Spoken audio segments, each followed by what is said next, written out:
Journey into space.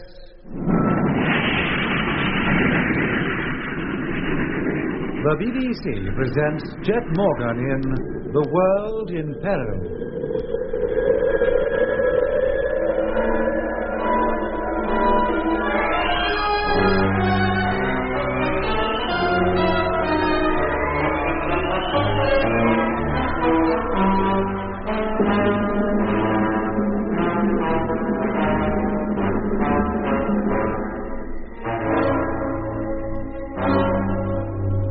Freighter number 1, while carrying Jet Morgan and his crew towards Earth, crashed on the huge asteroid which was the flagship of the Martian fleet.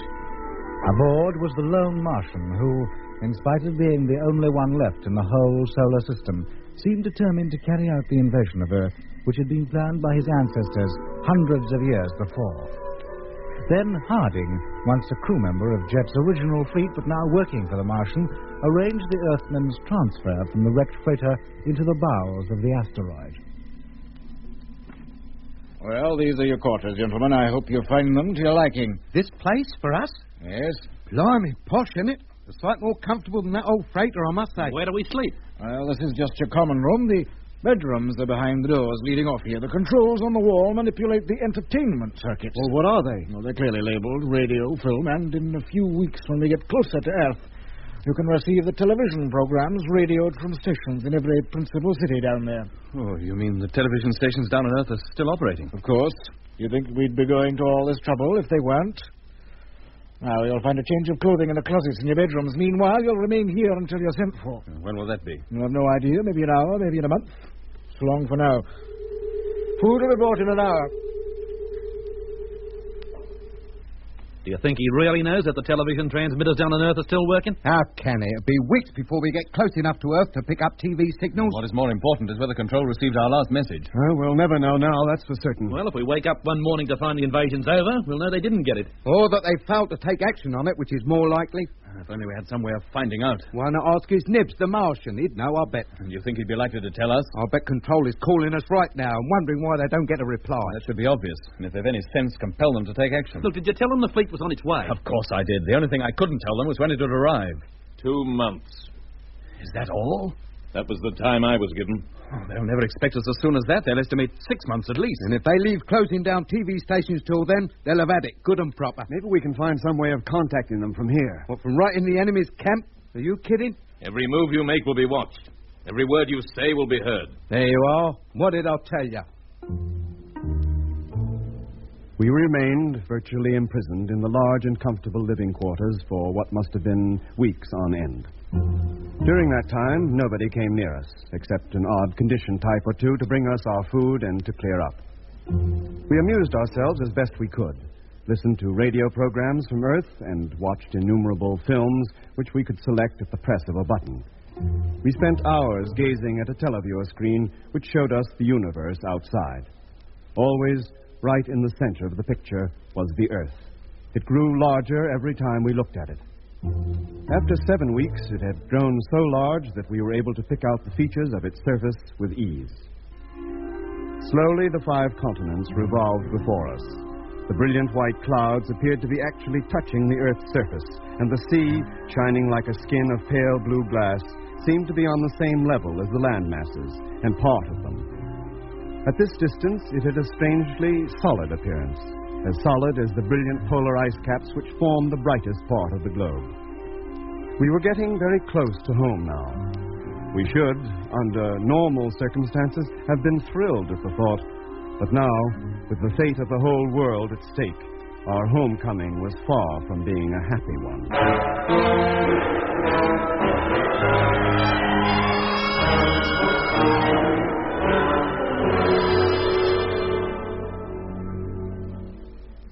Do you think we're near enough to receive any TV transmissions? Always assuming they're operating. It's less than 3 hours since you tried every channel that thing is able to receive. Oh, we'd have travelled a long way in 3 hours. Let's wait a bit. If a picture did appear, I couldn't stand it. Well, the connive at putting it off won't help. We might as well know the dreadful truth. I'll put it on. Hey, wait a minute. Sounds like we've got visitors. Hey, it's Harding. How do you do, gentlemen? I want to take you to the Martian suite. What? He wants to see you. Well, what for? Why can't he talk to us over the intercommunication system? I never question Martian orders, Captain. Merely obey them. Shall we go? Very well. Not you, Mr. Evans. You're to stay here. Why? Why single me out? Orders are that you stay here. All right. There's no need to shout at me. The rest of you follow me. This way, please.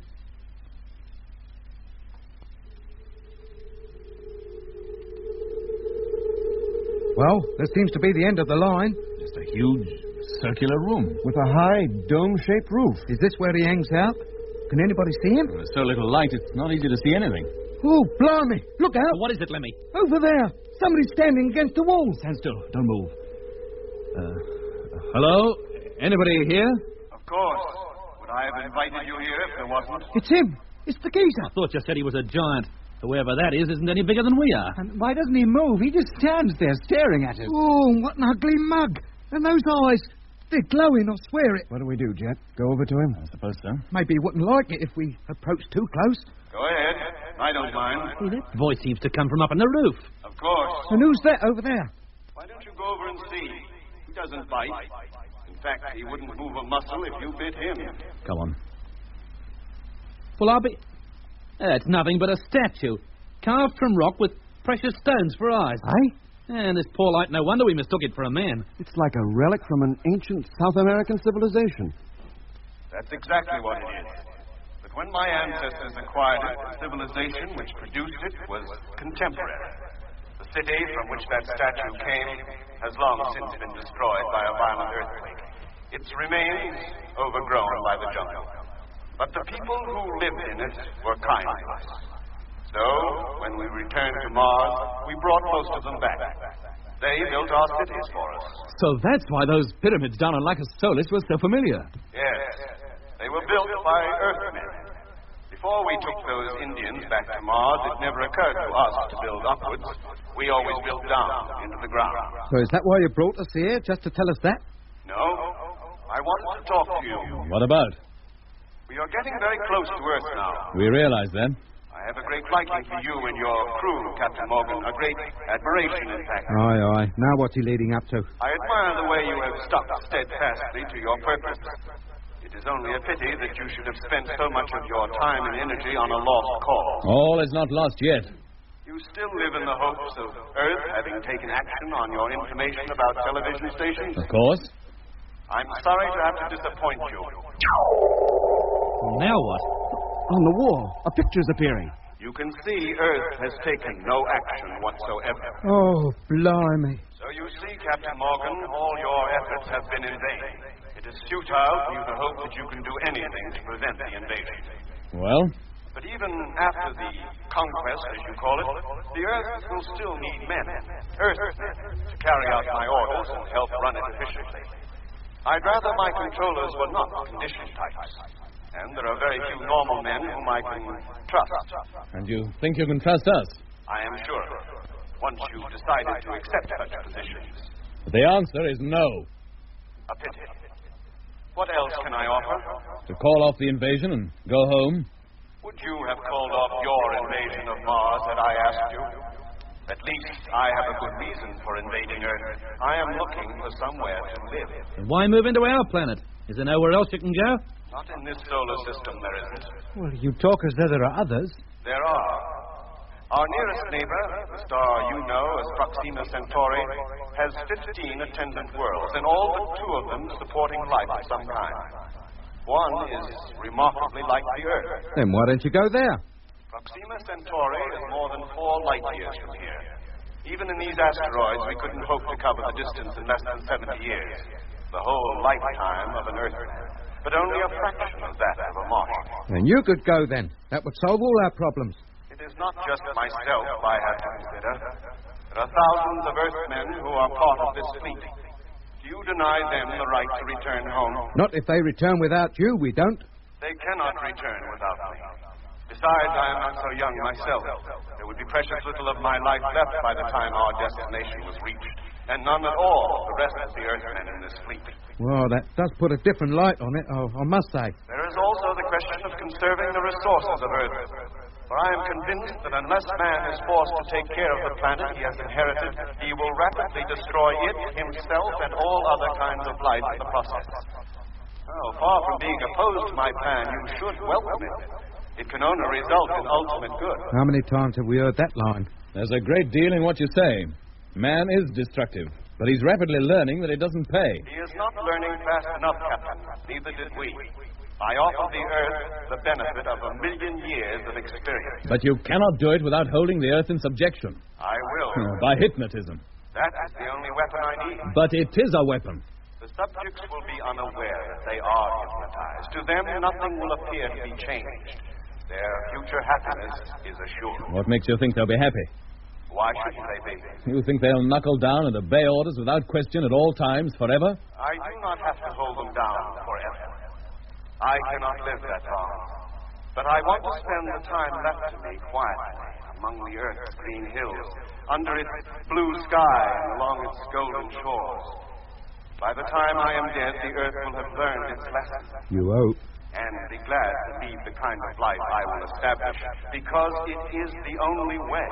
But your Martian way of life is entirely alien to basic human nature. You think so? Earthmen, on the whole, do not like taking orders from anybody. Your own crew take orders from you. They obey you implicitly. Because that is their wish. You'd soon see a difference in their attitude if I ordered them about at the point of a gun. Besides, the conditioning to which you will subject the Earthmen will wear off in time. And they'll awake to the realization of your existence and what you've done to them. Well, that's where you make your mistake. Materially, your victims may be better off.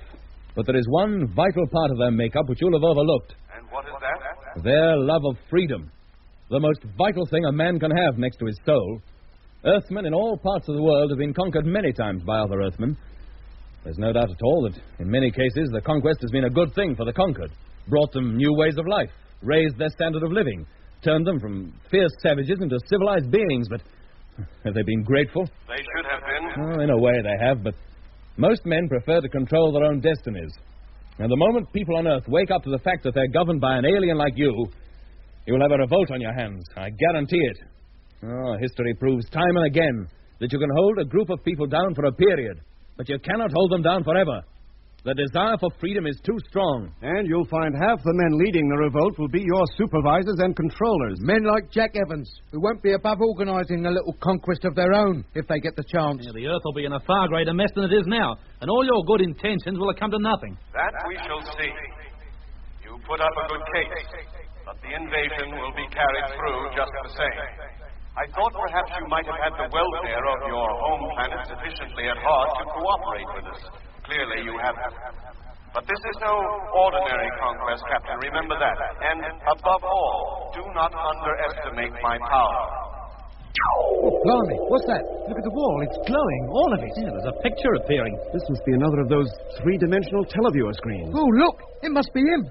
He's showing himself. Crikey, he's as tall as a house. Is this supposed to frighten us? No, Captain Morgan. Mere size could not frighten you. Fleming, look at me. Look into my face. No, you go and take a running jump at yourself. Look into my face. Get out of it. Look into my face.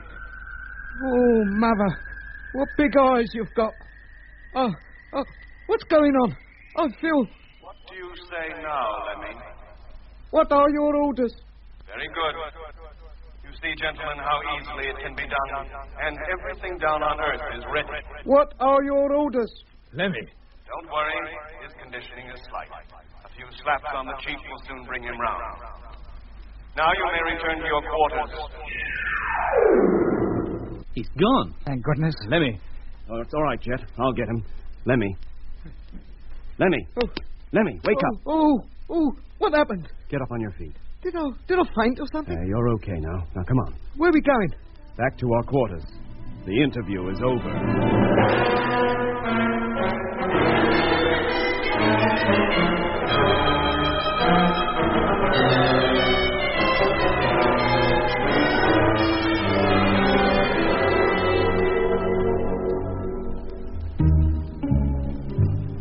After returning to our quarters, the first thing we did was to switch on our televiewer receiver.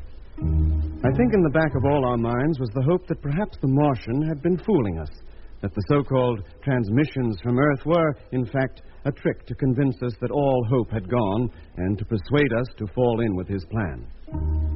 But the stations were working all right. Earth, apparently, was completely unaware of the danger it was in. 2 days later, we had crossed the moon's orbit and were rapidly approaching Earth. The final stage had come. Aye, aye, something's happening. What's all that noise? Goodness knows, Lemmy. Now, how about you, Evans? Do you know what it is? The asteroid is slowing down. We're preparing to go into orbit round the Earth. Oh, no. This ship will remain approximately 5,000 miles above the surface. The smaller asteroids will go into about 1,000 miles. And then? When every ship is in position, the broadcast will be made. The Martian's face will appear in every receiver working down on Earth. In just a couple of minutes, it'll be all over. Isn't there anything we can do? Not that I'm aware of. Except to make the best of the circumstances and throw your lot in with the invading force. And what if we don't care to? Then I have no doubt you will be conditioned yourselves, eventually.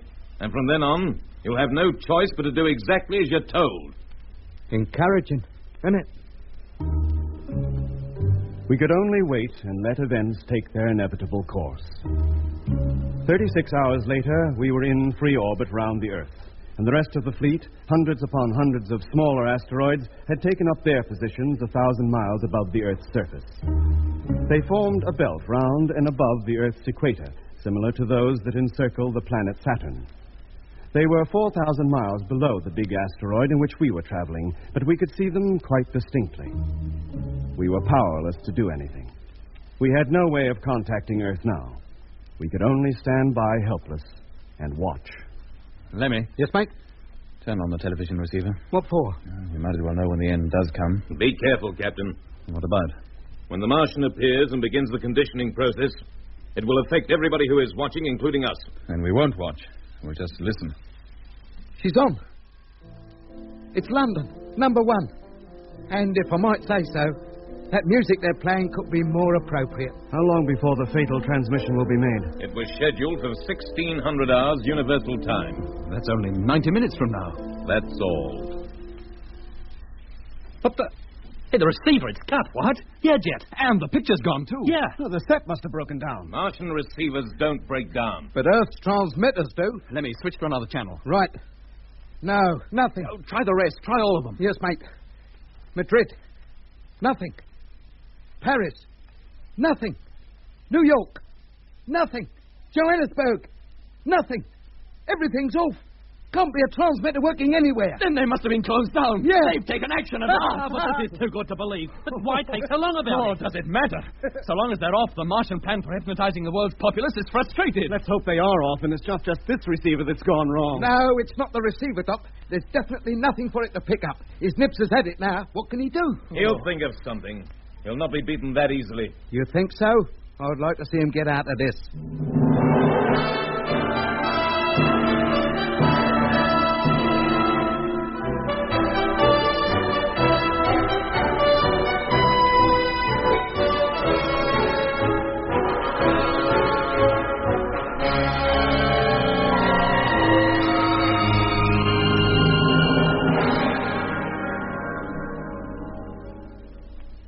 It's 15 hours since those transmitters went off, and absolutely nothing has happened.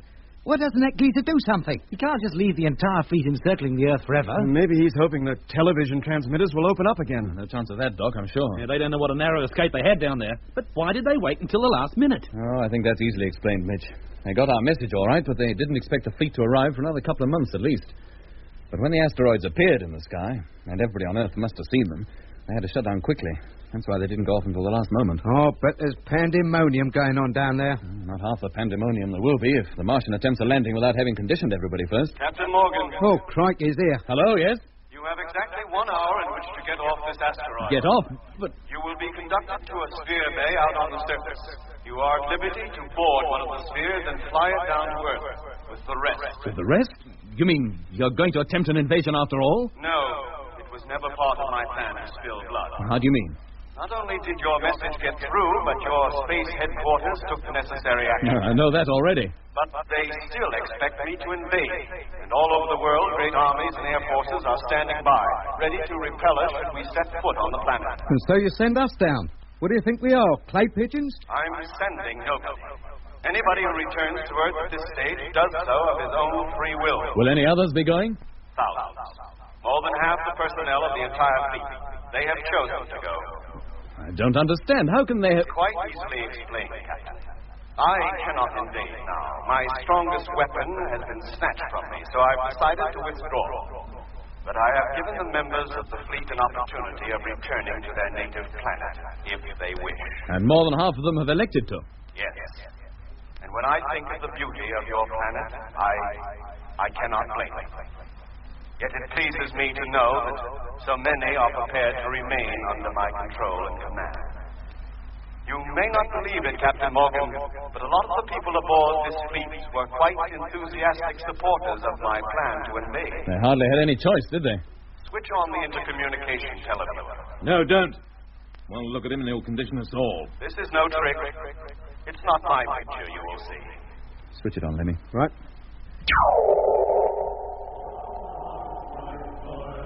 It's just a group of condition types. They are conditioned no longer. They are men with minds of their own, going up to the surface to prepare spheres for those who have chosen to return to Earth. But they are going with you. Yes. Well, why? Look at them closely. They are men from all parts of the world. They are composed of all kinds of races and colors. But they have one thing in common. What's that? They come from minority groups. Many of them, during their lives on Earth, suffered persecution, were denied common human rights. Earth does not hold particularly pleasant memories for them. You're not kidding. And yet they're singing about Earth. It is a new Earth they have in mind, where persecution, hunger, misgovernment, and wars do not exist. That is precisely the goal towards which the Earth is steadily progressing. But slowly, Captain, so slowly. It won't happen in your lifetime, I can assure you. Well, it won't happen in theirs either. But where is this Earth they sing about? 4 light years from here. Proxima Centauri, where there is a planet which is remarkably like Earth. Yes. You're taking them there? I shall try. I don't guarantee that I shall manage it, but I shall do my best. Yeah, but most of those men will be dead long before they get there. They don't mind. They go for their children's sake. Now you haven't much time. Are there any of you who wish to remain and chance the trip to another star? Nobody? Here, how about you, Jack Evans? I'll return to Earth, thank you. Go on, a nice long cruise will do you the world of good. I prefer to stay behind. I can't persuade you? No. Well, that's it then. We all want to go home. Very well. Harding will escort you to the bay. Put on your suits and be ready when he comes. The others are waiting. Others? What others? Hello? Hello? He's gone. He's not answering. But there are several things I want to ask him. Unless he's pulling a fast one, you'll never be able to ask him anything again.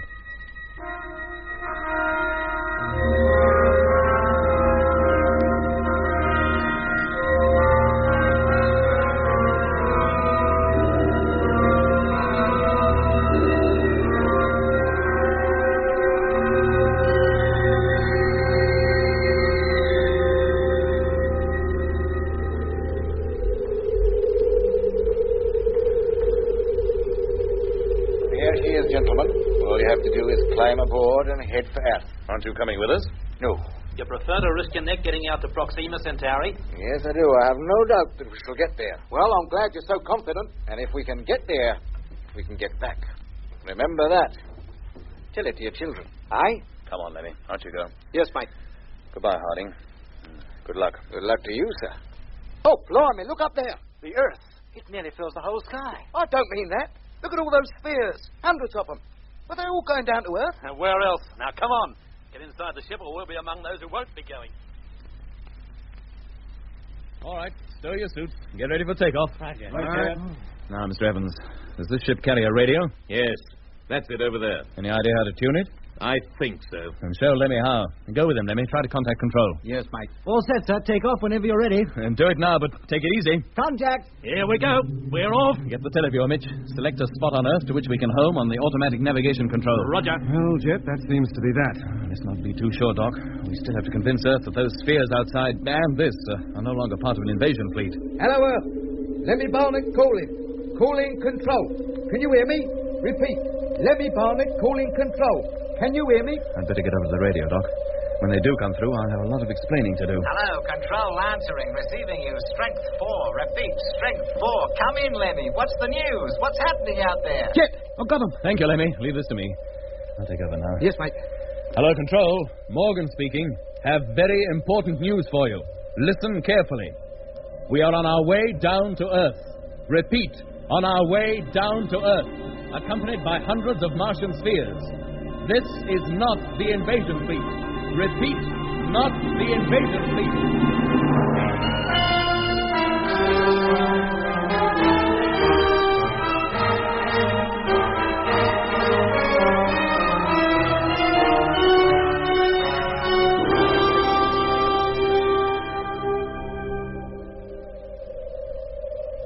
Oh, look at that.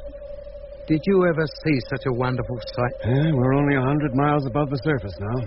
It really is green, isn't it? And we're low enough now to pick out the hills. The higher ones, anyway. Yes, Lenny. Talk, Lemmy. Yeah? If you want to see a sight, come over here. Well, what is it? The Martian fleet. It's on its way. It's leaving. Sakes, it is, too. It looks even more impressive from down here than when we were flying in it. We can't look so insignificant ourselves with all those spheres following behind us. I hope they make it. The Martian fleet, I mean. Good luck to them. What was that, Lenny? I said good luck to them. At least they got courage. And if you ask me, that new Earth of theirs won't be such a bad place to live in. Well, if you feel that way about it, why didn't you go with them? What, and leave Becky behind? Get out of it. She's the one thing I've got that will make life on this Earth bearable. It's getting very close to landing time, Jet. Get back to the radio, Lemmy. Yes, mate. Tell them we'll be touching down within 30 minutes. Right, mate. Get over to number 2 control table, Mitch. Get ready to take us down. Roger. Hello, Control. Lemmy Barnett calling. Hello, Lemmy. How you doing? You should be sighting us soon. We'll be on the deck within 30 minutes. Thanks for the information. We're all ready for you. Anything else? Oh, just one thing, that's all. What's that? Put the kettle on, will you? I'm dying for a cup of tea.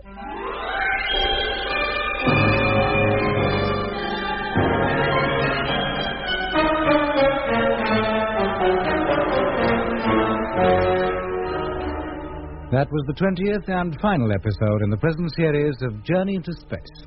Taking part in this recording were Andrew Folds as Jet Morgan, Alfie Bass as Lemmy, Guy Kingsley Pointer as Doc, and Don Sharp as Mitch. Other parts were played by Alan Tilton and David Jacobs. The orchestra was conducted by Van Phillips, who also composed the music. Sound control and special effects were by Brian Willey and Tony Luke. The scientific advisor throughout the series was Kenneth Gatland. We pray for one last landing on the globe that gave us birth.